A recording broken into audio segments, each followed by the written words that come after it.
నమస్కారం.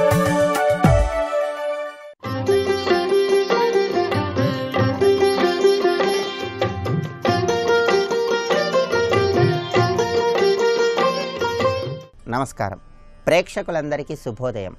ఈనాటి శుభయోగం శీర్షికన నృసింహ జయంతి సందర్భంగా ఎటువంటి విధి విధానాలను పాటించాలో, తద్వారా ఎలాంటి ప్రయోజనాలు సిద్ధింపజేసుకోవచ్చో పరిశీలిద్దాం.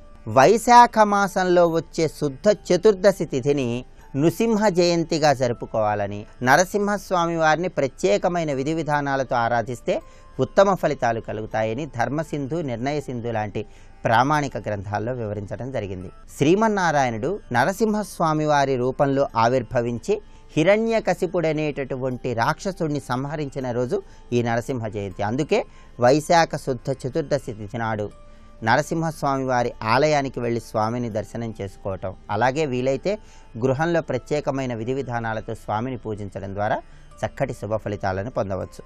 ఈరోజు మీరు ఎరుపు రంగు వస్త్రాలను ధరించి గృహంలో పూజాపీఠం మీద ఒక ఎర్రటి వస్త్రాన్ని ఉంచండి. ఆ ఎర్రటి వస్త్రం మీద లక్ష్మీ నరసింహస్వామి వారి చిత్రపటం ఉంచి ఆ చిత్రపటానికి తులసిమాల అలంకరించండి. తులసిమాల అలంకరించిన తర్వాత ఆ చిత్రపటానికి రెండు వైపులా వెండి ప్రమిదలను ఏర్పాటు చేయండి. ఆ వెండి ప్రమిదల్లో కొబ్బరి నూనె పోసి 5 ఒత్తులతో దీపారాధన చేయండి. అలాగే సింధూరాన్ని నుదుటన ధరించి సింధూరం రాసినటువంటి తోరాన్ని చేతికి ధరించండి. మీకు వీలైతే మెడలో తులసిమాల ధరించండి. అలాగే మీకు వీలైతే తులసిమాలతో జపం చేస్తూ ఓం నమో నారసింహాయ అనే మంత్రాన్ని స్మరించుకోండి. నరసింహస్వామి వారి చిత్రపటానికి తులసిమాలను అలంకరించాలి. మీరు తులసి దళాలతో నరసింహస్వామి వారిని పూజించాలి. తులసి పూసలతో తయారు చేయబడినటువంటి మాలతో ఓం నమో నారసింహాయ అనే మంత్రాన్ని స్మరించుకోవాలి. ఎర్రటి పుష్పాలతో కుంకుమ కలిపిన అక్షంతలతో లక్ష్మీ నరసింహస్వామి వారి చిత్రపటానికి పూజ చేయాలి. ఇలా చేస్తే స్వామి అనుగ్రహానికి పాత్రులై విశేషమైన శుభ ఫలితాలను పొందవచ్చు.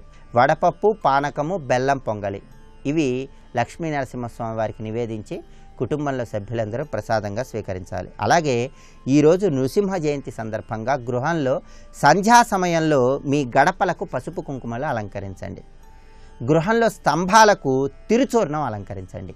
గడపలకు పసుపు కుంకుమ, స్తంభాలకు తిరుచూర్ణం, వీటిని ఈరోజు సంధ్యా సమయంలో అలంకరిస్తే నరసింహస్వామి వారి విశేషమైన అనుగ్రహానికి సులభంగా పాత్రలు కావచ్చు. అలాగే నరసింహస్వామి వారు అనేక రూపాల్లో ఉంటారు. విదారణ నరసింహ రూపం, స్థౌనక నరసింహ రూపం, లక్ష్మీ నరసింహ రూపం, ప్రహ్లాద వరదన్ రూపం, ఇలా అనేక రూపాలు ఉన్నాయి.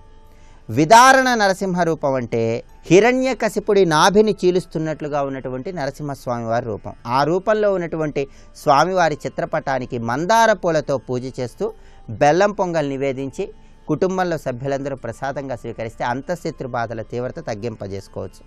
ఆ తర్వాత స్థౌనక నరసింహ రూపం అంటే స్తంభాన్ని చీల్చుకొని వస్తున్నట్లుగా ఉన్నటువంటి నరసింహస్వామి వారి చిత్రపటం. ఈ చిత్రపటానికి చామంతి పూలతో పూజ చేస్తూ చిత్రాన్ని నివేదించి కుటుంబంలో సభ్యులందరూ ప్రసాదంగా స్వీకరిస్తే కీలకమైనటువంటి లక్ష్యాలను నిర్దేశించుకొని వాటిని చాలా సులభంగా సాధించడానికి ఆస్కారం ఎంతగానో ఉంది. అలాగే లక్ష్మీ నరసింహస్వామి, లక్ష్మీదేవితో కూడి ఉన్నటువంటి నరసింహస్వామి వారి చిత్రపటానికి తామర పూలతో పూజ చేయండి. వీలైతే తామర పూలమాల అలంకరించండి. ఐశ్వర్య ప్రాప్తిని చాలా సులభంగా పొందవచ్చు. అలాగే ప్రహ్లాద వరదన్ అంటే ప్రహ్లాదుడిని అనుగ్రహిస్తున్నట్లుగా ఉన్నటువంటి నరసింహస్వామి వారి చిత్రపటానికి మల్లెపూలతో పూజ చేయండి. మల్లెపూలతో ప్రహ్లాద వరదన్ చిత్రపటానికి పూజ చేస్తే మానసిక అశాంతిని తొలగింపజేసుకొని మానసిక ప్రశాంతతని సిద్ధింపజేసుకోవచ్చు. రుణ బాధల తీవ్రత నుండి సులభంగా బయటపడవచ్చు. ఇలా విదారణ, స్థౌనక, ప్రహ్లాద వరదన్, లక్ష్మీ నరసింహ ఇలా అనేక రూపాల్లో ఉన్న నరసింహస్వామి వారిని ఆరాధన చేయండి. ఓం నమో నారసింహాయ మంత్రజపం చేయండి. ఆలయంలో స్వామివారిని దర్శనం చేసుకోండి. స్వామి విశేషమైనటువంటి అనుగ్రహానికి పాత్రులై సకల కార్యాలలో విజయాలను సిద్ధింపజేసుకొని అనారోగ్య సమస్యల తీవ్రతను తగ్గింపజేసుకొని ఉత్తమ ఫలితాలను పొందండి. రేపటి శుభయోగం శీర్షికన బుద్ధ పౌర్ణమి సందర్భంగా, మహావైశాఖి సందర్భంగా ఎటువంటి విధి విధానాలను పాటించాలో, తద్వారా ఎలాంటి ప్రయోజనాలు సిద్ధింపజేసుకోవచ్చో పరిశీలిద్దాం. నమస్కారం.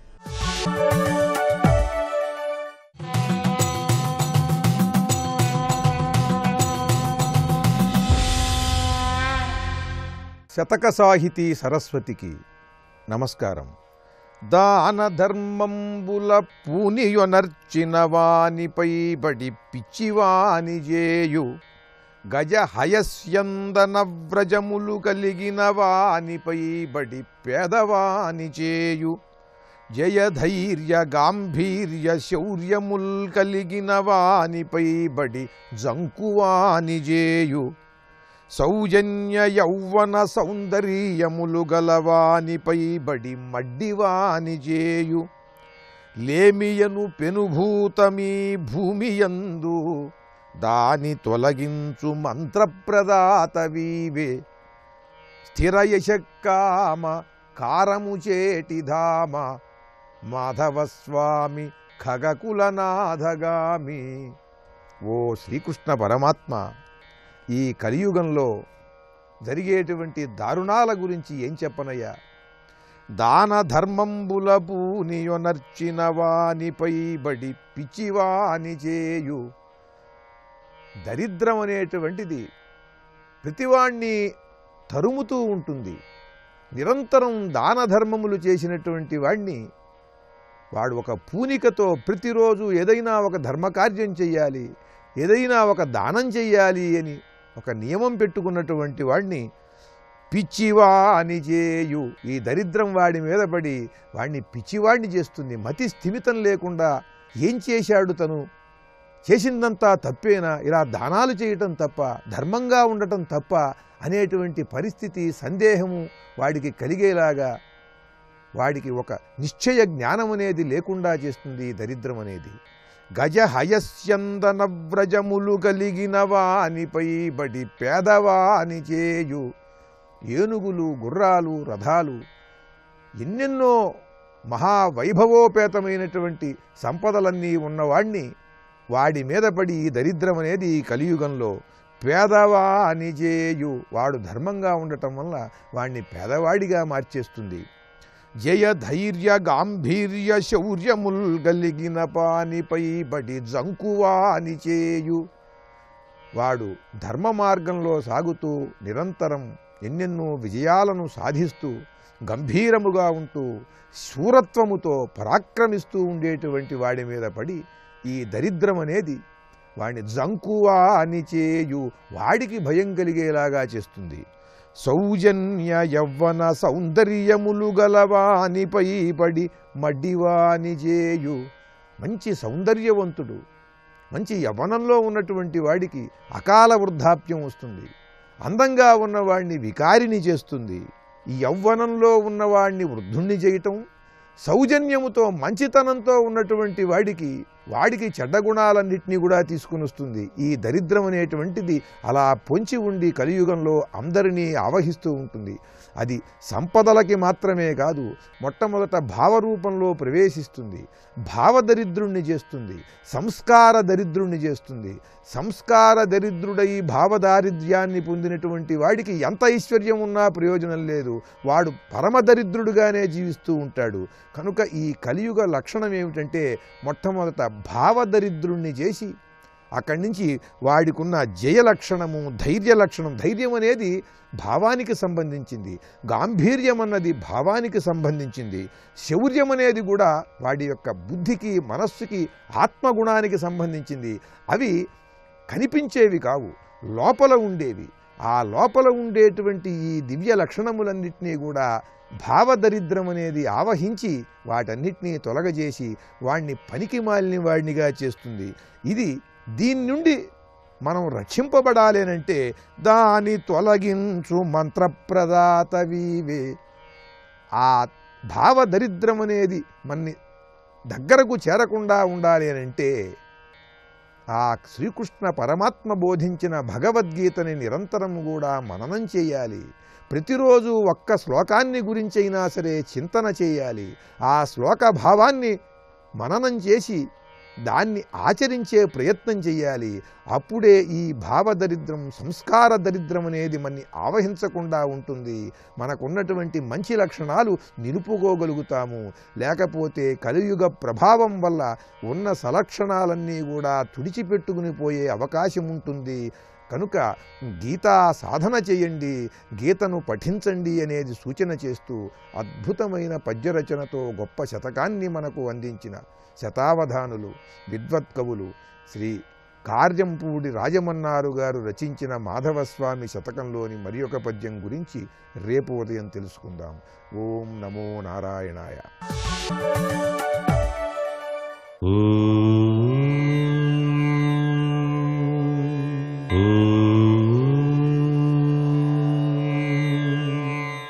ఓం నమో నారాయణాయ. ఓం నమశివాయ. శ్రీమాత్రే నమః. ఈరోజు భక్త ప్రహ్లాదుని యొక్క దివ్యవంతమైన భక్తి ప్రపత్తులకు నిదర్శనంగా ఆ లక్ష్మీ నరసింహ అవతార స్వరూపంలో సాక్షాత్తు విష్ణుమూర్తి భక్తుని యొక్క కోరికను తీర్చాడు. అంటే ఇందుగలడందు లేడను సందేహము వలదు, చక్రి సర్వోపగతుండు, ఎందెందు వెదకి చూసిన ఆనందేగలడు దానవాగ్రిని వింటే అని. ఆ ప్రహ్లాదునికి ఎన్ని పరీక్షలు పెట్టినప్పటికీ కూడాను ఆ శ్రీమన్నారాయణ యొక్క అనుగ్రహం వలన ఆ పరీక్షల్లో విజయాన్ని సాధించడమే కాకుండా తండ్రికే జ్ఞానోదయం కలిగేటట్టుగా మోక్షాన్ని ప్రసాదించినటువంటి అద్భుత చరిత్ర ప్రహ్లాద చరిత్ర. ఆ స్వామి ప్రహ్లాదుని యొక్క భావనా పరంపరను నిజం చేశాడు. కాబట్టి ఈరోజు ఎవరైతే ఆ లక్ష్మీ నరసింహస్వామిని ఆరాధన చేస్తారో వారికి తప్పనిసరిగా ఆ స్వామివారి యొక్క అనుగ్రహంతో పాటు ఆరోగ్యం, భయము అనేటువంటిది లేకుండా చేయగల సమర్థత ఆ స్వామివారికి ఉన్న శక్తి. అనారోగ్యాలతో బాధపడేటువంటి వాళ్ళు లక్ష్మీ నరసింహ ఉపాసన చేసి తీర్థాన్ని గనక తీసుకున్నట్లయితే ఆరోగ్యవంతులవుతారు అని చెప్పేసి శాస్త్రం.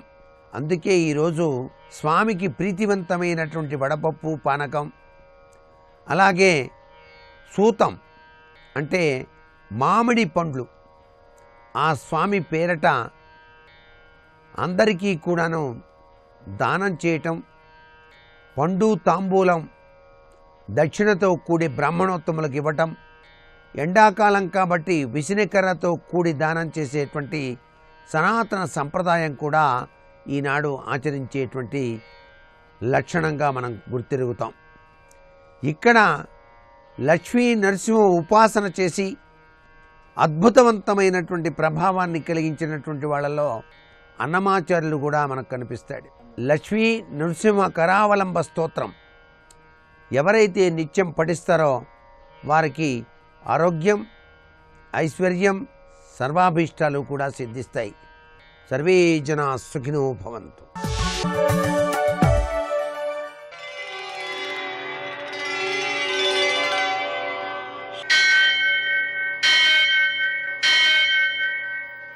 సహస్రశీరుషం దేవం విశ్వాక్షం విశ్వశంభువం విశ్వం నారాయణం దేవమక్షరం పరమం పదం విశ్వతః పరమాం నిత్యం విశ్వం నారాయణగుం హరిం విశ్వమేవేదం పురుషస్తద్విశ్వముపజీవతి పతిం విశ్వస్యాత్మేశ్వరగుం శాశ్వతగుం శివమచ్యుతం నారాయణం మహాజ్ఞేయం విశ్వాత్మానం పరాయణం.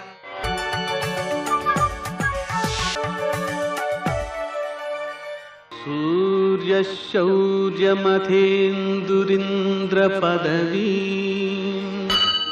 సన్మంగళం మంగళం. మర్కటేశ మహోత్సాహ సర్వశోక వినాశన శత్రువును సంహర మామృష్ట శ్రీయందాపయ మే ప్రభో. నేటి కాలం విశేషాలను గమనిద్దాం. స్వస్తి శ్రీ చాంద్రమాన హేమలంబనామ సంవత్సరం ఉత్తరాయణం వసంత ఋతువు వైశాఖ మాసం శుక్లపక్షం మంగళవారం. సూర్యోదయం 5:50 సూర్యాస్తమయం 6:35 తిథి చతుర్దశి రాత్రి 1:07 వరకు. నక్షత్రం చిత్త మధ్యాహ్నం 12:01 వరకు. వర్జం సాయంకాలం 6:16 నుంచి 7:59 వరకు. దుర్ముహూర్తం ఉదయం 8:23 నుంచి 9:14 వరకు. మరల రాత్రి 11:05 నుంచి 11:50 వరకు. అమృతకాలం శేషంగా మిగిలినది సూర్యోదయం తర్వాత 6:46 వరకు. మరల తెల్లవారుజామున 4:50 ప్రారంభం, రాహుకాలం మంగళవారం కాబట్టి మధ్యాహ్నం 3 నుంచి 4:30 వరకు. అష్టకవర్గ రీత్యా శుభప్రదమైన సమయం సాయంకాలం 5:30కి. నేటి విశేషాలు. నృసింహ జయంతి. ఈ నృసింహ జయంతిలో స్వాతి నక్షత్రం కలవడం వలన విశిష్టమైన ఫలితాలనిచ్చే గొప్ప యోగంగా చెప్పారు. అది కాక మంగళవారం కూడా అయింది. సామాన్యంగా కుజునకు సంబంధించినటువంటి అవతారంగా నృసింహస్వామిని పేర్కొంటూ ఉంటాం. మంగళవారం కుజుడికి సంబంధించింది కదా, కాబట్టి ఈ నృసింహస్వామికి సంబంధించి చాలా విశిష్టమైన పర్వదినంగా దీన్ని భావన చేయవచ్చు. ఆయన్ని ఈరోజు ఆరాధించుకోవడం ద్వారా ఎన్నోసార్లు ఆయన్ని పూజించుకున్నటువంటి సత్ఫలితాలను మనం పొందవచ్చు. ముఖ్యంగా రుణమోచక నృసింహ స్తోత్రాన్ని ఈరోజు బాగా జపించడం ద్వారా అప్పులు తొందరగా తీరిపోతాయి. అదేవిధంగా ఈరోజు భౌమ చతుర్దశి, అంటే చతుర్దశి మంగళవారం కలిసిన రోజుగా దీన్ని భౌమ చతుర్దశి అని అంటారు. ఈరోజు ఆచరించేటువంటి కుజారాధన మొదలైనటువంటివి దోషాలను నివారించి అప్పులు తొందరగా తీరిపోవడానికే బాగా ఉపకరిస్తాయి. అటువంటి ఈ ప్రత్యేకమైనటువంటి రోజున మనం చేసేటువంటి పూజలన్నీ కూడా సత్ఫలితాలను ఎక్కువగా ఇస్తాయి. కాబట్టి ఆంజనేయ స్వామికి సింధూర పూజ వల్ల విజయం సాధించుకోవచ్చు. అలాగే ఆహారాన్ని ఇతరులకు అందించడం ద్వారా అనారోగ్యాలను నివారించుకోవచ్చు. అప్పు కొంత తీర్చడం ద్వారా రుణ సంబంధమైన దోషాలను నివారించుకోవచ్చు. అదేవిధంగా ఈరోజు చేసేటువంటి కార్యక్రమాలలో గణపతికి సంబంధించినటువంటి రుణమోచక స్తోత్రం, కుజులకు సంబంధించిన రుణమోచక స్తోత్రం పారాయణ చేసుకోవచ్చు. ఇలా అన్ని విధాలా మనం దీన్ని ఒక పర్వదినంగా గుర్తించాలి. నేటి ఆణిముత్యాలు.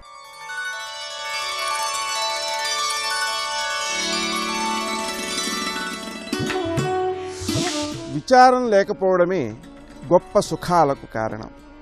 విచారం లేని ప్రవర్తనే ఎల్లప్పుడూ కార్యసిద్ధిని సమకూరుస్తుంది.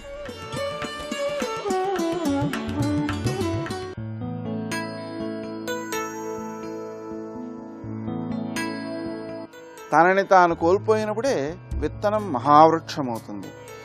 తనదనే ఉనికిని కోల్పోయినప్పుడే మనిషిలో మానవత్వం జనిస్తుంది.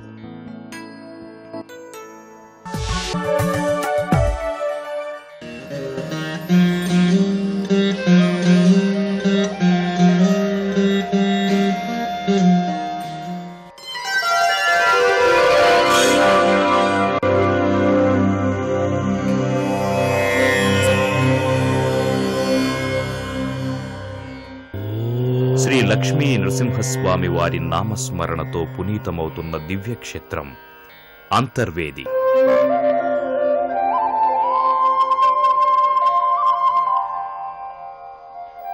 తూర్పుగోదావరి జిల్లా సఖినేటిపల్లి మండలంలో వశిష్ఠ గోదావరి సముద్రంలో కలిసే చోట ఉన్న సముద్ర తీర గ్రామమే అంతర్వేది. శ్రీ లక్ష్మీ నరసింహస్వామి వారి లీలా విశేషాలతో పునీతమైన ఈ అంతర్వేది దివ్యక్షేత్రం భక్తులకు ఆధ్యాత్మిక అంతర్వేదిక, శ్రీకర శుభకర ప్రణవ స్వరూప వేదిక. అనుదినం స్వామి దర్శనం కోసం వరుదించే అశేష భక్తజన సందోహాన్ని నిస్సందేహంగా శ్రీకరంగా శుభకరంగా దీవించే పరమ పుణ్యప్రదమీ క్షేత్రం.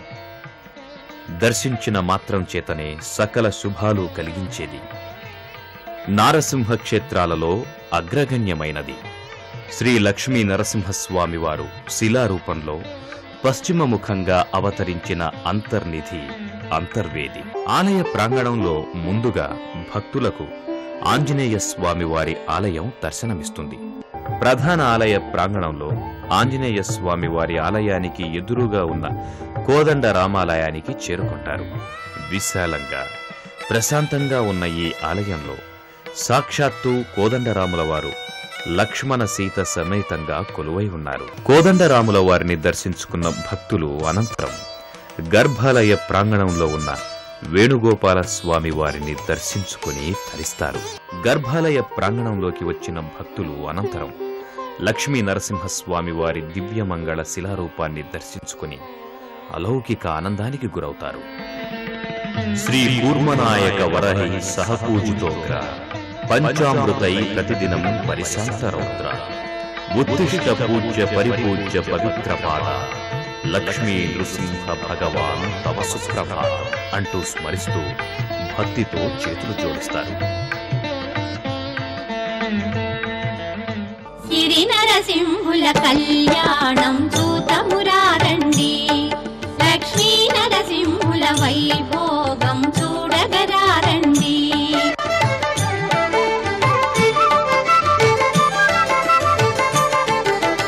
అద్భుత రూపుడు శ్రీ నరసింహుడు, క్షీరాబ్ది కన్యా శ్రీ మహాలక్ష్మి, నవదంపతులై నిలచేవైన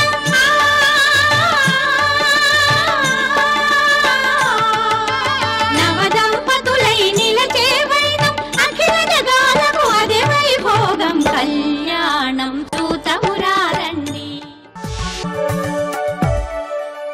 ప్రాతస్మరామి లలితా వదనారవిందం బింబాధరం పృథులమౌక్తికశోభినాశం ఆకర్ణదీర్ఘనయనం మణికుండలాఢ్యం మందస్మితం మృదు మదోజ్వల ఫాలదేశం. చంద్రకళా స్వరూపుడు అమ్మవారు. అందుకే చంద్రాం హిరణ్మయీం లక్ష్మీం అన్నప్పుడు చంద్ర శబ్దానికి అది అర్థం. అక్కడ ఆ చంద్రస్వరూపిణి. ఈ చంద్రకళ ఎక్కడుంటుందో తెలుసా? ప్రతి వారికి సహస్రార స్థానంలో ఉంటుంది ఈ చంద్రకళ. ఆ చంద్రకళే అమృత కళ. అది శివశక్తి రూపిణి లలితాంబిక ఆవిడండి. అది చంద్రకళ. అది సహస్రార కమలంలో చేరిన వారికి మాత్రమే అర్థమవుతున్నది. ఆ చంద్రకళ ఎప్పుడు శివుడి దగ్గర వ్యక్తమై కనబడుతూ ఉంటుంది. అక్కడ ఆ చంద్రకళని ధరించి ఉంటాడు పరమాత్మ. అది అందుకు చంద్రశేఖర అనే శబ్దం ఇక్కడ గొప్పగా చెప్పారు. అంతేకాదు కాంచీపురంలో ఆరాధింపబడుతున్నటువంటి స్ఫటికలింగం శంకర భగవత్పాల వారు కైలాసం నుంచి తీసుకొచ్చినటువంటి యోగలింగం అక్కడ ఆరాధింపబడుతుంది. 5 లింగాల్లో ఒకటి. ఆయన పేరు చంద్రమౌళీశ్వరుడు. అందుకు కాంచీపురంలో ఆరాధింపబడే చంద్రమౌళీశ్వరుడు. పైగా శ్రీచక్రం త్రిపుర సుందరి. శంకర భగవత్పాల పీఠాల్లో అందరు శివులకు కూడా చంద్రమౌళీశ్వరుడు అనే పేరు. మీరు పరిశీలించండి. ఇక్కడ శారదా చంద్రమౌళీశ్వరుడు శృంగేరిలో. చంద్రమౌళీశ్వర పేరే చంద్రమౌళి అనగానే ఆ శ్రీ విద్య చంద్రమౌళి రెండింటికి అనుబంధం ఉన్నదండి. అది ఇక్కడున్న రహస్యం. అందుకు ఇందుమౌళేహే అనే ప్రయోగం అంత గొప్పగా చెప్పారు. చంద్రశేఖరుడు అంటేనే ఆ మృత్యుంజయుడు శాశ్వతుడు అని అర్థం అండి. ఇది ఇక్కడ తీసుకోవాల్సింది. అందుకే మృత్యుభీతితో ఉన్నటువంటి మార్కండేయుడు చంద్రశేఖరమాసరే మమ కిం కరిష్యతి వయ్యమహ అని చంద్రశేఖర శబ్దమే వాడారు చూడండి ఇక్కడ. అంతేకాదు చంద్రశేఖర అనగానే శివుడు ఎంత గుర్తొస్తాడో పరమాచార్యుల వారు మనకు అంత గుర్తు రావాలి. చంద్రశేఖరమాసరయే మమ కిం కరిష్యతి వయ్యమహ. ఆయన ఎందుకు అంత గుర్తు చేసుకుంటున్నా అంటే మళ్ళీ వచ్చిన శంకర భగవత్పాలు వారు ఈ మూక పంచసతి అనేది చాలామందికి మళ్ళీ తెలియజేసిన శంకరాచార్యుల వారు పరమాచార్యుల వారండి. ఆయన లేకపోయింటే చాలామందికి తెలియదు అసలు మూక పంచసతి. ఆయన వల్లే తెలిసింది. ఆయన ఉద్ధరించింది అంతా ఇంత కాదు. అప్పయ్య దీక్షితుల వారి గురించి తెలియజేసి వారి సాహిత్యాన్ని ఉద్ధరించారు. అలాగే మూక కవి యొక్క పంచసతి 500 శ్లోకాలని కాంచీపురంలో అమ్మవారి గర్భగుడికి అటువైపు ఉన్న చుట్టూ ప్రాంగణం అంతా కూడాను ఫలకాల మీద దేవనాగరి లిపిలో అంటే హిందీ లిపిలో 500 శ్లోకాలు లిఖింపజేసి పెట్టించారండి పరమాచార్యుల వారు. కనీసం ప్రదక్షిణ చేసేటప్పుడు 1-2 శ్లోకాలు చదువుకున్న ధన్యులమైపోతాం. సౌందర్యలహరి శ్లోకాలని మూక పంచశతి శ్లోకాలని అమ్మవారి మందిరం చుట్టూ పెట్టారు. అంటే ఆ గోడల మీద నుంచి మూక పంచశతి శ్లోకాలు నిరంతరం అమ్మవారికి నివేదనగా వెళుతున్నాయన్నమాట. అందుకు మనం ఒక్కసారి ఇందాక పరమాచార్యేణ ఇప్పుడు ఇందుమౌళేహే 2 శబ్దముల దగ్గర కూడా పరమాచార్య చంద్రశేఖరేంద్ర సరస్వతి స్వామిని తలంచుకుందాం. అమ్మవారి యొక్క కటాక్షం యొక్క రూపమే పరమాచార్యుల వారు, మరొకటి ఏమీ కాదు. అందులో సందేహమే లేదు. ఇక్కడ పురుష రూపంలో కనబడవచ్చు కానీ అమ్మవారే ఆయన, అందులో సందేహం లేదు. దర్శించిన ఎందరికో అనుభవం, ధ్యానించిన మరెందరికో అనుభవం మొత్తానికి. అందుకే ఐశ్వర్యం ఇందుమౌళేహే ఐకాత్మ్య ప్రకృతి కంచి మధ్యగతాం. చంద్రశేఖర అనే శబ్దం యొక్క సౌందర్యం చెప్పడం కోసం గురువులు మనం స్మరించుకున్నాం. ఇప్పుడు ఇందుమౌళి అంటే ఎవరు? శివుడు. శివుని యొక్క ఐశ్వర్యం అమ్మవారు. ఈ మాట చూడండి. ఇక్కడ అమ్మవారు అంటే ఏమిటో అనేది మూకపంచతి విన్నాక మనకు అర్థమైపోవాలండి. ఆవిడ ఈశ్వరుని యొక్క ఐశ్వర్యము, ఇది దీని యొక్క అర్థం. ఈశ్వరుడు అంటే ఎవరు? ఈశ్వర శబ్దానికి అర్థం ఏంటి? ఐశ్వర్యము కలవాడు ఈశ్వరుడు, అంతే కదా. ఐశ్వర్యము కలవాడు ఈశ్వరుడు. ఇప్పుడు అమ్మవారు ఎవరు? ఆయన యొక్క ఐశ్వర్యం. ఇది చెప్పడంలో చమత్కారం ఏంటి? వీళ్ళు లేకపోతే ఆయన ఈశ్వరుడే కాడు అని అర్థం అనమాట. ఐశ్వర్యం ఉన్నవాడు ఈశ్వరుడు, ఐశ్వర్యం అమ్మవార్త. కనుక ఐశ్వర్యం వల్లనే ఈశ్వరుడు అని గుర్తింపు వస్తుంది. లేకపోతే సంపద వల్ల సంపన్నుడు అంటారు కదండి. సంపద తీసిస్తే నుడే, సంపన్నుడు కాడు. అదేవిధంగా ఈశ్వరుడు అనిపించుకోవాలంటే ఐశ్వర్యం ఉంటేనే ఈశ్వరుడు.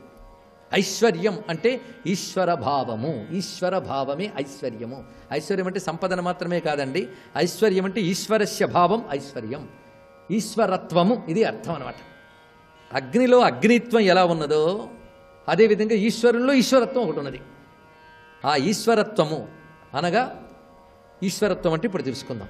సర్వజగత్తుని శాసించగలిగే సమర్థత, సృష్టి స్థితి లయలు మూడు చేయగలిగిన నేర్పరితనము, ఏదైనా ఎప్పుడైనా ఎక్కడైనా ఎలాగైనా తన ఇచ్ఛానుసారము చేయగలిగే స్వతంత్రత, అదేవిధంగా ఏది కావాలంటే అది లోటు లేకుండా తన నుంచి తానే కలిగించగలిగే సమర్థత, ఇన్ని ఉంటే దానికి ఈశ్వరత్వం అని పేరండి.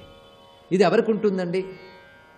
మనం ఒక్కసారి ప్రపంచమంతా పరిశీలిస్తే ఈ జరుగుతున్న ఋతుగమనములు కానీ, గ్రహగతులు కానీ, లోకగతులు కానీ ఇవన్నీ ఎవడు చేయగలడు? ఇంత విర్రవీగా మనం ఏమైనా చేయగలమా? ఏమీ చేయలేం. అంటే ఎవడో చేస్తున్నాడు, వాడికి సమర్థత ఉంది. ఈ సమర్థత వల్ల కదా వాడికి ఒక్కసారి చూసి ఈశ్వర మహేశ్వర నమస్కారం చేస్తున్నాం. కనుక ఆయనకున్న సమర్థత, ఆయనకున్న శక్తి, ఆయనకున్న సంపద ఇవన్నీ కలిపిన ఐశ్వర్యం.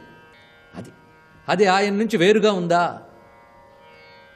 వేరుగా లేదు. పంచదార నుంచి తీపి వేరుగా లేదు, తీపితోనే పంచదార ఉన్నది. అలాగా ఆ ఐశ్వర్యం అనబడే శక్తితోనే ఆయన ఉన్నాడు. కనుక అమ్మవారు ఎవరు? ఆ ఈశ్వరుడి యొక్క ఐశ్వర్యము. అంటే ఆయన నుంచి విడదీయలేని ఆయన యొక్క శక్తి. ఎలా విడదీయలేకుండా ఉందంటే ఐకాత్మ్య ప్రకృతి. ఇక్కడ చూపించాడు ఐకాత్మ్య ప్రకృతి. ఐకాత్మ్య ప్రకృతి, ప్రకృతి అంటే స్వభావము. ఇక్కడ అర్థం స్వభావం. స్వభావం అంటే అర్థం ఏంటి? సహజంగా ఉన్నదండి, అది ఒక అర్థం. స్వభావ బలం అంటే సూర్యుడికి కాంతి స్వభావం, అంతే కదా. సూర్యుడికి కాంతి ఎలా స్వభావమో, ఇందాక చెప్పినట్లుగా పంచదారకి తీపి ఎలా స్వభావమో, చంద్రుడికి వెన్నెల ఎలా స్వభావమో, అలా చంద్ర చంద్రికయోరివ శివస్య సహజా ధ్రువ. ఇది శాస్త్రం చెప్తున్నది. శివస్య సహజా ధ్రువ అయినటువంటిది. అందుకే ఇందుమౌళేహే ఈశ్వరుని యొక్క ఈ ఐశ్వర్యము ఐకాత్మ్య ప్రకృతి. అంటే ఆయనతో ఐకాత్మ్యమై ఉన్నది. ఐకాత్మ్యం అంటే ఏకత్వమే, రెండు లేదు అక్కడ. ఆ ఏకత్వముతో తాదాత్మ్యము చెందిన స్వభావము, అది అన్నమాట అర్థం. స్వస్తి. అదివో అల్లదివో శ్రీహరివాసము, 10,000 శేషుల పడగలమయము. అదివో అల్లదివో శ్రీహరివాసము. వృషభాసురుడు లోకకంటకుడిగా ప్రవర్తిస్తున్నాడు. దేవతలు స్థితికారుడు కనుక శ్రీ మహావిష్ణువుకి విజ్ఞాపన చేశారు. ఈ వృషభాసురుడు ఇంత ఇబ్బంది పెడుతున్నాడు కాబట్టి మీరు వృషభాసుర సంహారము చేయవలసింది. పరమేశ్వరుడు వెంటనే సంహారం చేయడు, ఒక అవకాశం ఇస్తాడు. మధ్యాహ్నం వేళలో ఆయన తన కంఠాన్ని దునుముకుని పూజాపుష్పంగా సమర్పిస్తే మళ్ళీ ఆ కంఠం వచ్చి నిలబడుతున్న వేళ సశంఖ చక్రం సకిరీట కుండలం సపీత వస్త్రం సరసీరుహేక్షణం శ్రీ మహావిష్ణువు సాకారుడై ప్రత్యక్షమయ్యారు. నేను మీతో మనవి చేశాను కదూ, దేవతలు ప్రత్యక్షమైతే ఏదో ఒకటి అడగమంటారు. ఎందుకని అంటే వాళ్ళ లక్షణం, వాళ్ళు ఏమీ ఇవ్వకుండా వెళ్ళిపోరు, ఏదో ఒకటి ఇస్తారు. అదే కొంప ముంచేసింది కూడా ఒక్కొక్కసారి. ఆ కుంతీదేవికి సూర్యనారాయణమూర్తి కనపడ్డారు. అబ్బా ఎంత బాగున్నాడో, కనపడితే బాగుండు అనుకుంది. ఠంగునొచ్చి కనపడ్డాడు. అబ్బాయి ఉత్తినే అన్నాను వెళ్ళిపోవాలి. అలా వెళ్ళిపోవడం మాకు ఉండదు, కనపడితే ఏదో ఒకటి ఇవ్వాలి, పుచ్చుకోన్నాడే. నాకేం తెలుసు, నాకేం కోరిక లేదు, వద్దంది. అలా నేను వెళ్ళిపోకూడదు కాబట్టి నా తేజస్సుకి మురిసిపోయావు కనుక నాలాంటి కొడుకుంటాడని వెళ్ళిపోయాడు. తర్వాత మహాభారతం ఎంత నడిచిందో మీకు తెలుసు. అది దేవతల లక్షణం. అంతేకాని మీరు అలా ఎందుకండి సూర్యుడు ఇవ్వడం అలా ఆలోచించకూడదు. అందుకే పురాణాన్ని చదివేటప్పుడు పక్కన ఇతర వ్యాఖ్యానములు తెలుసుకుంటూ చదవాలి. కాబట్టి శ్రీ మహావిష్ణువు అన్నారు, నీకేం కావాలి కోరుకో, నీ కోరిక తీరుస్తారు. ఎంత విచిత్రంగా ఉంటుందో చూడండి, ఒక్కొక్కడి దృష్టికోణం ఎంత గమ్మత్తుగా ఉంటుందో చూడండి. ఆయన అన్నాడు ఆ రాక్షసుడు, నీ దశావతారములలో కొన్ని అవతారముల గురించి నేను ఇప్పటికి విన్నాను. అంటే ఇంకా మరి ఆ కలియుగంలో రావలసిన కల్కి అవతారము వంటివి రాలేదుగా, కొన్ని అవతారముల గురించి విన్నాను. అన్ని అవతారములలోనూ నాకు బాగా నచ్చింది ఏమిటో తెలుసా? నీ విక్రమం. ఎంత చిత్రంగా ఉంటుందో చూడండి. ఒక్కొక్కడికి ఒక్కొక్కటి నచ్చుతుంది. వృషభాసురుడి ఆలోచన అంటే రాక్షస ఆలోచన ఎలా ఉంటుందో చూడండి. ఆయన అన్నాడు, నీ విక్రమం బాగుంటుంది. విక్రమం అంటే యుద్ధం చేసేటప్పుడు పటాటోపం, ఆ ఆటోపము బాగుంటుంది. అందుకే నాకు కోరిక ఏమిటో తెలుసా? నువ్వు కనపడ్డావు, నిన్ను కొన్ని అడగచ్చని నాకు తెలుసు. కేశవానంత గోవింద శ్రీనివాస సురోత్తమ నచ స్వర్గం నచ మోక్షం, నాకు పారమేశ్య పదం హరేహే, నువ్వు తలుచుకుంటే ఇవ్వగలవని నాకు తెలుసు. నాకు స్వర్గం వద్దు, నాకు మోక్షం వద్దు, నాకు బ్రహ్మ పదవి కూడా వద్దు. మరి నీకేం కావాలి? యుద్ధ భిక్షాంచ దేహిమే, నాతో యుద్ధం చేయవయా అన్నాడు. ఏమి ప్రారంధం అనుకోవాలి? శ్రీ మహావిష్ణువు ప్రత్యక్షం అవడం ఏమిటి, ఇంత గొప్ప ఆరాధన చేయడం ఏమిటి, కనపడ్డవాడికి నీ విక్రమం బాగుంటుంది, నీతో యుద్ధం చేస్తానేమిటి? పోనీ అదేమైనా భక్తితో కూడుకున్నటువంటి అంశమా అంటే రజోగుణ తమోగుణ ప్రకోపం. ఈశ్వరుడు అన్నాడు అలాగే దానికే ఉంది. ఇప్పుడు శ్రీ మహావిష్ణువు ముందు తాను యుద్ధం చెయ్యడానికి వీలైనటువంటి సమర్థుడనని రకరకాలైన రూపాలు పొందుతూ ఆయనతో యుద్ధం చేశాడు. ముచ్చట తీర్చాలిగా, ఆయన ముచ్చట తీర్చేశాడు. తీర్చేసిన తర్వాత అన్నాడు, యుద్ధం అంటూ మొదలుపెట్టిన తర్వాత 2 మాటలు ఉంటాయి, జయము అపజయము అని. కాబట్టి నా కోరిక తీరిపోయిందంటే నేను వెళ్ళిపోకూడదు. ఇప్పుడు యుద్ధం అంటూ వచ్చింది కాబట్టి నిన్ను నిర్జించాలి. నువ్వు జయించడం ఉండదు, నేనే జయిస్తాను. కాబట్టి ఇప్పుడు నిన్ను సంహరించడానికి సుదర్శన చక్రాన్ని విడిచిపెడుతున్నాను. నీ యుద్ధం అయిపోయింది, ఇక నీ శరీరం పడిపోతుంది.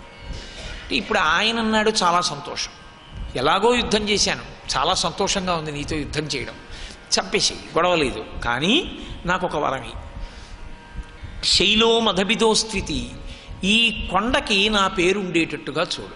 ఆయన కోరిక అలా ఉంది, కొండకి నా పేరు పెట్టు. దానివల్ల ఏమిటి కలిసి వచ్చిందంటే, ఆ కొండకొచ్చిన వాళ్ళందరూ కూడా, ఓ ఇది ఒకానొకప్పుడు వృషభాసురుడు అంత పూజ చేసి శ్రీ మహావిష్ణువుతో యుద్ధం చేశాడని గుర్తు తెచ్చుకోవాలి. అది ఆయన తాపత్రయం. అది రాజసికమైనటువంటి కోరిక అంటే అలా ఉంటుంది. అది రాక్షస ప్రవృత్తి అంటారు. నిజానికి కొండలకి పేర్లు మీరు ఏం పెట్టండి, అసలు కొండకి పేరు ఏమి అంటే భూధరము. స్కంద పురాణంలోనే ఆదివరాహమూర్తి కూర్చున్నప్పుడు భూదేవి తన చెలికెత్తెలతో కలిసి వెడుతుంది. భూదేవి ఏ రంగులో ఉంటుందో కూడా చెప్తారు అందులో స్కందంలో. ఆకుపచ్చని రంగులో ఉంటుంది. ఉండి ఆదివరాహమూర్తి పాదములకు నమస్కరించి భూమిని అంటే భూమాత స్థిరంగా నిలబడడానికి ఉపయోగపడేటటువంటివి కొన్ని ఉన్నాయి. దిగ్గజములు కుంభస్థలముల మీద మోస్తాయి, ఆదిశేషుడు పడగల మీద మోస్తాడు, భూధరములు పర్వతములు మోస్తాయి. అలా మోస్తాయి కదా, ఇన్ని పర్వతాలు ఉన్నాయి కదా, వీటిలో శ్రేష్టమైన పర్వతములు ఏవి అని అడిగింది ఆవిడ. అడిగినప్పుడు అరుణాచలము వెంకటాచలము వీటన్నిటి గురించి చెప్పాడు ఆదివరాహమూర్తి. ఎందుకంటే ఆయనే కోర మీద భూమిని పైకెత్తాడు కాబట్టి ఆయనకి భూమి యొక్క సమగ్రమైన చరిత్ర తెలుసు. కాబట్టి భగవానుడు కనుక, సృజించినవాడు కనుక ఆయన అప్పుడు చెప్తాడు ఆ విశేషాలు. అందులో భూధరముల ప్రఖ్యాతి భూమిని ఎత్తి పట్టుకుని నిలబెట్టడంలో అవి ఉపయోగపడతాయి. ఈయన ఆ భూధరమునకు కొండకు తన పేరు ఉండాలన్నాడు, అనుగ్రహించాడు భగవానుడు. కాబట్టి అది కృతయుగంలో వృషాచలము అని పేరు పొందింది. కృతే వృషాద్రిం వక్ష్యంతి. ఆ కొండ కృతయుగంలో కూడా ఉంది, కానీ కృతయుగంలో ఆ కొండని వృషాచలము అని పిలిచారు. కృతే వృషాద్రిం వక్ష్యంతి త్రేతాయాం అంజనాచలం. త్రేతాయుగం వచ్చేటప్పటికీ అదే కొండకి అంజనాచలము అని పేరు. అంజనాచలము అని పేరు రావడానికి కారణం అంజనాదేవి, మీకందరికీ సుపరిచితురాలు, మహాతల్లి, ఆ కేసరి యొక్క ధర్మపత్ని. ఆవిడ అక్కడే తపస్సు చేసింది. తపస్సు చేసి అంజన యొక్క కుమారుడు కనుక ఆంజనేయుడు, పుట్టగానే ఎడమదవడ సొట్టబడినవాడు కనుక హనుమ. హనుమని కంది ఆవిడ. ఆ కొండ మీద హనుమ జన్మించారు కనుక త్రేతాయుగంలో ఆ కొండకి అంజనాచలము అని పేరు వచ్చింది. తస్మాత్ అంజనశైలోయం లోకే విఖ్యాత కీర్తిమాన్. లోకమంతటా కూడా కీర్తి పొందింది. కృతయుగంలో లాగా కాదు, త్రేతాయుగం వచ్చేటప్పటికి ఆ కొండ కీర్తిని పొందింది. ఏమి అదే కొండ మీద ఆంజనేయ స్వామి పుడితే, హనుమ పుడితే కీర్తిని ఎందుకు పొందింది కొండ అంటే మహాత్ముని యొక్క జననము చేత కీర్తి పొందింది. అక్కడ హనుమ జన్మించారు. హనుమ చాలా చాలా గొప్పవారు. ఏ కారణం చేతో తెలుసా అండి? ఆయన గొప్పతనం ఏదో ఉండబట్టి కదో ఆ కొండకంత గొప్ప పేరు రావాలి. హనుమ అంటే ఇన్ని గొప్పలు చెప్పినా తక్కువే. సర్వం శ్రీ ఉమామహేశ్వర పరబ్రహ్మార్పణమస్తు. స్వస్తి.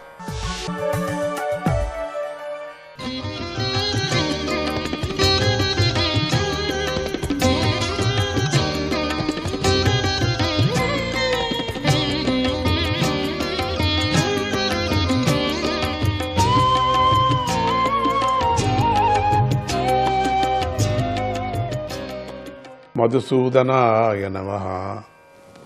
భృగు వంశీయులైన బ్రాహ్మణులు గొప్ప ప్రభావం గలవారు, తపశ్శక్తి కలవారు. బలిచక్రవర్తి పట్ల వారు చాలా ప్రసన్నులయ్యారు. స్వర్గాన్ని జయించాలనే కోరిక గల బలిని వారు యథావిధిగా మహాభిషేకంతో అభిషేకించారు. బలితో విశ్వజిద్యాగాన్ని జయించారు, అంటే చేయించారు. విశ్వజిద్యాగం చాలా గొప్పది. అప్పుడు హవిస్సులతో ఆరాధించబడిన యజ్ఞకుండం నుండి బంగారు వస్త్రంతో కప్పబడిన రథం, ఇంద్రుడి గుర్రాలులాగా ఉన్న పచ్చని గుర్రాలు, సింహంతో ప్రకాశించే ధ్వజము ఆవిర్భవించాయి. బంగారు రేకుతో అలంకరించబడిన దివ్య ధనస్సు, అక్షయ తూణీరాలు అంటే దివ్య కవచము కూడా ప్రకటమయ్యాయి. తాతగారైన ప్రహ్లాదుడు మనుమడైనటువంటి బలికి వాడని పుష్పమాలను శుక్రాచార్యుడు శంఖాన్ని ఇచ్చారు.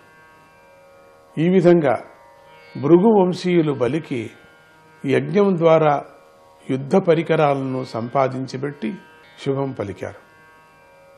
బలి వారికి ప్రదక్షిణ నమస్కారాలు చేసి ప్రహ్లాదుడికి నమస్కారం చేసి వారి వద్ద సెలవు తీసుకున్నాడు. ఆ మహారథుడు చక్కని మాలను, ధనస్సును, కత్తిని, అమ్ముల పొదలను ధరించి కవచం తొడుగుకొని దివ్య రథాన్ని ఎక్కాడు. అప్పుడు ఆ బలి యొక్క భుజాలు బంగారు యొక్క పురువులతో ప్రకాశించాయి. మెరిసిపోయే మకర కుండలాలను బలి ధరించాడు. రథమెక్కి అగ్నిగుండమందు గల అగ్నిలాగా ప్రకాశించాడు. ఆయనను రాక్షస సేనానాయకులు తమ తమ సైన్యాలతో చుట్టుముట్టి ఉన్నారు. ఆ సేనానాయకులు బలితో సమానమైన ప్రభావము, బలము, సంపదలు కలిగి ఉన్నారు. వారు చూపులతోనే ఆకాశాన్ని త్రాగేస్తున్నారా అన్నట్లుగాను, దిక్కులను తగులుబెట్టేస్తున్నారా అన్నట్లుగాను ఉన్నారు. బలిచక్రవర్తి ఆ పెద్ద సైన్యాన్ని ముందుకు నడిపించి ఇంద్రనగరమైనటువంటి అమరావతికి చేరుకున్నాడు. ఆయన సైన్యాన్ని నడుపుతుండగా భూలోక స్వర్గలోకాలను కంపింపజేస్తున్నాడా అన్నట్లుగా ఉంది. స్వర్గలోకంలో నందనము మొదలైన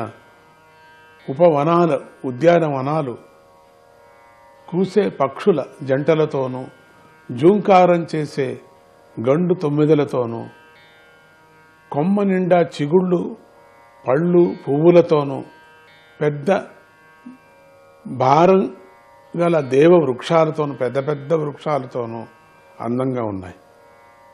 హంసలు, బెగ్గురు పక్షులు, జక్కవ పక్షులు, కారండవ పక్షులు సమూహాలతో అక్కడి తామర కొలమల కోలాహలంగా ఉన్నాయి.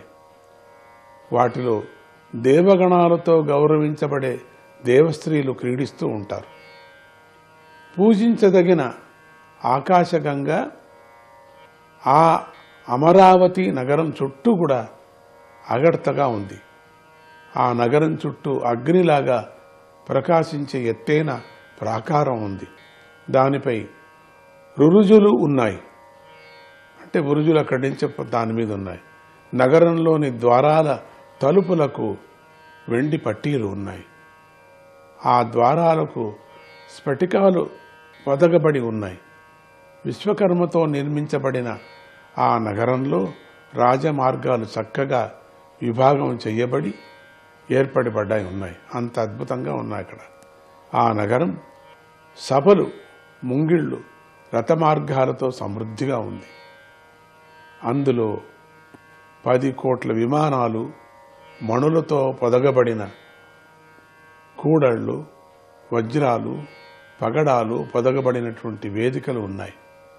అక్కడ యువతులు, నిత్య యౌవన సౌందర్యవతులు, ఆ సుందరాంగవనులు శుద్ధమైన వస్త్రాలను, ఆభరణాలను కూడా ధరించి అగ్ని జ్వాలల్లాగా ప్రకాశిస్తూ ఉంటారు. అక్కడ దేవస్త్రీల కేశాల నుండి జారిపడిన సౌగంధిక పుష్పమాలల పరిమళాన్ని స్వీకరించి వాయువు మెల్లగా వీస్తూ ఉంటాడు. అక్కడ సుగంధభరితమైన అగరుధూపము బంగారు కిటికీల నుండి, అంటే ఆ కిటికీలు ఎక్కడెక్కడ బంగారు కిటికీలు, మన కిటికీలు ఉన్నాయి కదా, అట్లా కాదు అవి, బంగారు కిటికీల నుండి బయటకు వచ్చి మార్గాన్ని ఎంతా వ్యాపిస్తూ ఉంటుంది. అటువంటి మార్గంలో అప్సరసలు నడుస్తూ, అంటే నడిచి వస్తూ అక్కడక్కడ ఉంటారు. ఆ నగరం అంతటా ముత్యాల చాందినీలు, మణులు గల బంగారు జెండాలు, ఎన్నో చిన్న జెండాలు పెట్టిన ఇళ్ళు ఉన్నాయి. నెమళ్ళు, పావురములు, తుమ్మెదలు ధ్వని చేస్తూ ఉంటాయి. దేవస్త్రీల మధుర గానాలతో ఆ నగరం మంగళప్రదంగా ఉంటుంది. ఆ నగరంలో డొళ్ళు, శంఖాలు, తప్పెట్లు, దుందుబులు, తాళములు, వీణలు, మద్దెళ్ళు, వృష్టి అనే వాద్యాలు, వేణువులు మొదలైన వాద్యాలను వాయిస్తూ గంధర్వులు గానాలను చేస్తూ ఉండగా అప్సరసులు నాట్యాలను చేస్తూ ఉంటారు. ఈ విధంగా మనోహరమైన ఆ నగరము తన కాంతితో కాంతిదేవిని కూడా జయించిందా అన్నట్లుగా ఉంది. ధర్మాత్ములు కానివారు, దుష్టులు, ప్రాణులకు ద్రోహం చేసేవారు, రహస్యంగా అపకారం చేసేవారు, గర్విష్ఠులు, కాముకులు, లోభులు ఆ నగరాన్ని చేరుకోలేరు. అది ఉండని దీన్ని అర్థం కూడా చేసుకోలేరు వాళ్ళు. ఈ దోషాలు లేనివారు మాత్రమే ఆ నగరాన్ని చేరుకుంటారు. బలిచక్రవర్తి ఆ దేవతల రాజధాని అయినటువంటి అమరావతి పట్టణాన్ని బయట నుండి సైన్యాన్ని అంతటా ముట్టడించాడు. ఇంద్రుడి భార్యలను భయం కలిగేటట్లుగా శంఖాన్ని పూరించాడు. ఇంద్రుడు బలి చేసే యుద్ధం ప్రయత్నం గురించి తెలుసుకొని దేవతలందరితోనూ కలిపి అందరితో కలుసుకొని బృహస్పతుల వారితో ఇలా అన్నాడు: ఓ పూజ్యుడా, మనకు శత్రువైన బలి పూర్వం చేసిన దానికంటే ఈ యుద్ధ ప్రయత్నం గొప్పగా ఉంది. మనం ఇతడిని ఎదుర్కోలేమనిపిస్తుంది. ఇతడు ఏ శక్తితో ఇంతటి శక్తిమంతుడయ్యాడు? ఎవడైనా సరే ఏ ఉపాయం చేసినా కూడా ఇతడిని పడగొట్టలేడు కదా. ఇతడు నోటితో జగత్తును త్రాగేటట్లుగాను, దిక్కులను ఆస్వాదిస్తున్నట్లుగాను, చూపులతో దిక్కులను దహిస్తున్నాడా అన్నట్లు ప్రళయకాలాగ్నిలాగా ప్రవర్తిస్తున్నాడు. నా శత్రువైన ఇతడిని జయించడం సాధ్యం కాదు. ఇతడు ఇంతటి స్థితికి ఎదగటానికి గల కారణమేమిటి? ఇతడిలో ఇంతటి మనోబలము, ఇంద్రియ బలము, శరీర బలము ఎక్కడి నుంచి వచ్చాయి? వాటి అండ చూసుకునే ఇతడు ఇంతింతగా ఎగిరిపడుతున్నాడు కదా, కయ్యానికి కాలు దూవుతున్నాడు అన్నాడు. అప్పుడు బృహస్పతుల వారు ఇలా అన్నారు: ఓ ఇంద్ర, ఇతడి ఎదుగుగలకు కల కారణం నాకు తెలుసు బాగా, ఎందుకు ఇట్లా అవుతుంది. ఇతడు వేదవేత్తలైన భృగు వంశీయుల శిష్యుడు. వారు తమ తేజస్సును ఇతడిలో నింపారు. భవద్విదో భవాన్ వాపి వర్జయిత్వేశ్వరం హరిం నాశ్య శక్తాః పురః స్థాతుం కృతాంతస్య యథా జనాః. జనులు మృత్యువు ఎదుట నిలవలేరు. అదేవిధంగా నువ్వు కానీ, నీ వంటి వాడైన వాడు కానీ సర్వేశ్వరుడైన శ్రీహరిని విడిచిపెడితే వీడి ఎదుట నిలవలేరు. శ్రీహరి సహాయంతోనే నువ్వు ఈ బలిని కొట్టగలవు. కనుక మీరందరూ ప్రస్తుతం స్వర్గాన్ని విడిచిపెట్టండి, ఎక్కడైనా దాక్కోండి, సమయం కోసమే ఎదురు చూస్తూ ఉండండి. కాలమే శత్రువుల యొక్క స్థితిని తల్లకిందులుగా చేస్తుంది అని బృహస్పతి ఈ విధంగా వాస్తవ పరిస్థితులను వివరించి దేవతల క్షేమాన్ని కోరుకొని సలహా ఇచ్చాడు. కృష్ణాయ వాసుదేవాయ